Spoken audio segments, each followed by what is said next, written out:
paki-explain tong apit. Eggplant, tapos may mga siyang egg, and also meron po siyang dressing na sesame roasted, mayo with soy. Ano ko titikman? Kakamayin to.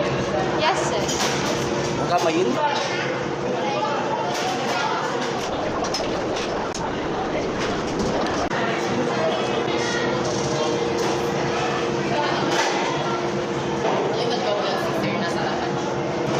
Okay, next. Sir, our main course is chicken kare-kare.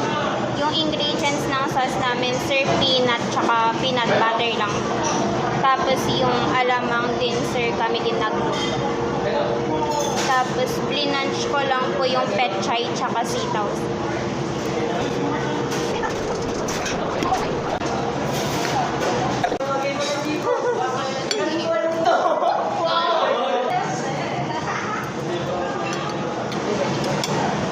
Hindi mas mawatas.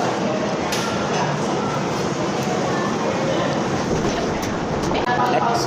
Sir, yung dessert po namin is ube halaya mango. Yung ube halaya po is delicacy dito sa Philippines. Tapos yung mango fruit naging water traditional dessert. Yung ube halaya po hinalo din sa condensed. Tapos nest. Tapos tinapings namin yung ube halaya. So the same lang. Ipapalamig na malamig.